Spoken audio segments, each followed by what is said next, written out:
Hello and welcome back to Sherwood Park Toyota. Today we're looking at a Toyota Land Cruiser 1958 in the color black. Let's take a look. Starting up front, underneath the hood, you'll find the gas components of the hybrid energy system. It is a turbocharged iForce Max 2.4-liter L4 engine. It is automatic transmission, gets up to 326 horsepower and 465 pound-foot of torque, towing capacity up to 6,000 pounds.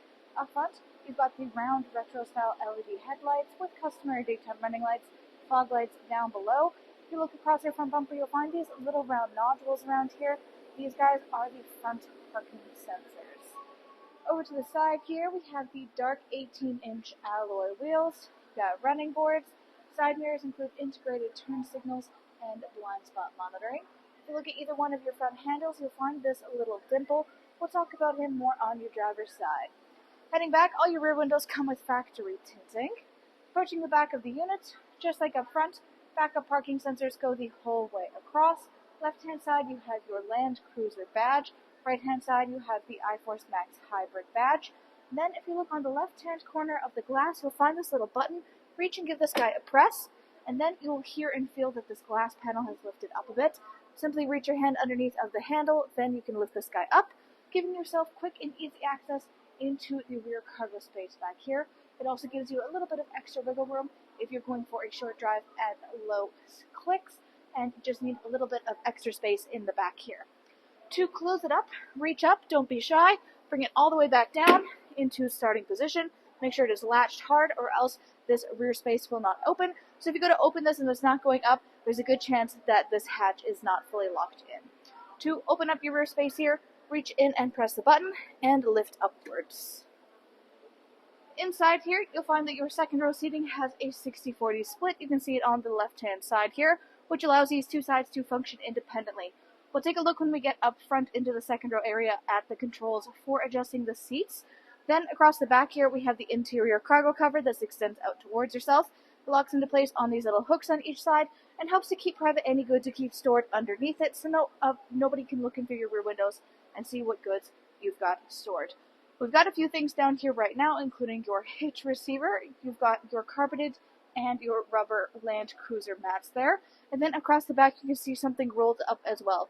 That is a carpet version of what this guy is. So this guy is the Land Cruiser branded rubber mat cargo liner. It's got two different jobs. First off, helps to protect your vehicle from damage from your cargo. It is made out of this nice, thick, durable rubber plastic, and also has this texturing that you can see all across it, which ensures that anything that is sat atop of this, and there are some that go across the back of the second row seats as well, so anything in your rear space here isn't going to be scraping into your vehicle itself, and it will just be sitting atop here. Having that grip also reduces the amount of movement things will get because they're going to have more traction to stay in place. So in the back there, we have a second one of these in a carpet version. Both of these also perform the duty of helping to keep your space clean. It is much easier to simply reach down, remove this out of the space, and rinse or shake any dirt or debris off of it, rather than things clinging to that carpeted interior. If you look inside here, you'll find plenty of additional storage space up top. Then on the right-hand side, you have a 12-volt adapter. Underneath each side, we have this interior light that stems down. Then on the left, you have these two false wall panels. Up top, this guy right here is where you have access to your toolkit for your spare, which is mounted underneath the vehicle. Then down below is where you have access to your battery. So it's behind this panel, which you can't take directly off. Instead, you need to go underneath here. You have a series of false floor panels back here. So you can either use these guys for additional storage or for the uses that they are designated for. We do have videos showing in more depth how to go about removing that wall panel in order to gain access to your battery should you ever need to do so. To close up your space back here, you can just reach up to the handles on either side and pull this back down into its starting position. Next, let's take a look at the inside. Inside here, your interior upholstery is the black and gray cloth. It has this heathered texture to it. In between the two sides, there is a folding down armrest / cup holder. You can easily fold this guy up and away to increase your seating capacity. Then, looking forward, on the back of your front passenger seat, you've got pouch storage. Back of the console, you have your air vents and chargers are down below. And as stated, all new units come with both rubber and carpeted sets of mats. On the side of the seat, you'll find this little diagram showing you different ways to fold your seat up. This takes advantage of this little handle that you'll find on the back here. So you simply reach in and single-handedly can fold this all the way upwards in order to gain access into the space or extend your cargo space up. You can also choose to have it lay down just in that classic flat fold-in-half style, and you can flip it all the way up. You can also use this handle to adjust the pitch of the seats there as well. Inside your door, you've got your storage spaces and the power window control. Now, back again to this little dimple. This guy indicates keyless entry. So if you have the key fob on your person, you can tap your hand on the symbol or inside your handle to lock and unlock your unit. Inside your driver's door, power windows here for both front and back. You've got your window lock, power lock system, and the side mirror controls. All the way up top here, this allows your side mirrors to fold in flat with the body of your unit. So you can keep it set to auto, which means that they will fold and unfold if you lock and unlock with a key fob, or you can manually adjust these guys at any point in time. Inside, you have manually adjustable seating. Controls are on the side of the seats, and the bar under the knees to move it back and forth.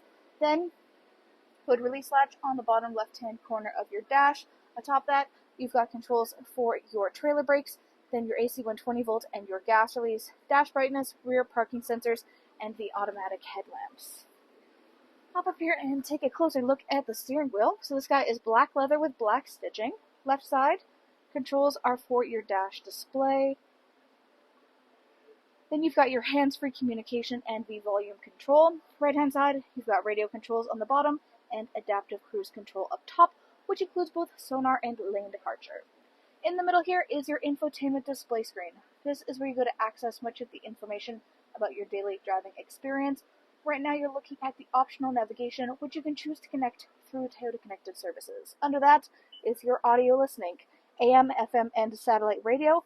You have full Bluetooth connectivity, which includes Android Auto and Apple CarPlay, and there's optional USB adapters throughout the unit. In the middle is a Bluetooth connection. You would use this to connect your personal device. You would also use this for your hands-free communications. Then you've got two things in here. One of them is your typical trip info. The other one is your climate. So this includes for the front and additional options, which are your Eco Heat Cool and rear windshield de-icer. All the way at the bottom is all your settings. Everything from personal profile, Bluetooth information, notifications, Wi-Fi, display, vehicle info, software updates, apps, etc. Volume control is this knob on the left-hand corner. Then you've got your four-ways in the middle, and then you have your climate control center. Dual climate control up front here means you can either have your temperatures synced up to work together, or you can turn off the syncing to let them function independently. On each side, we also have 3 levels for heated seat controls, so driver and front passenger. Next to the front passenger one, you have your heated steering wheel control. To the left, you have your defrost for your front and rear windshields. Then left of this, you have your push start ignition and your tow haul mode. Mode select inside here, which is your driving modes. You have your ECT second and your downhill/crawl. Then you've got all of your charger and adapters. Storage spaces here. This one is formatted especially to be able to hold a smartphone. You can see it has this little built-in tray design to keep things nice and snug. And there's a bit of extra room on the other side of it too. You've got your cup holder spaces here. Gear shift with your parking brake and parking hold. Traction control, you have your mid and rear diff locks. Then 2-wheel for high and for low controls. In behind these guys is the console. So this guy opens up. You've got all of your storage spaces down inside of here. On the right-hand side and down below, there is a lockable glove box. You've also got that Land Cruiser logo etched into the front. Up overhead on the rearview mirror, 1, 2, and 3 dots, those guys are garage door openers. And then up overhead, you have your SOS button and the overhead lighting controls.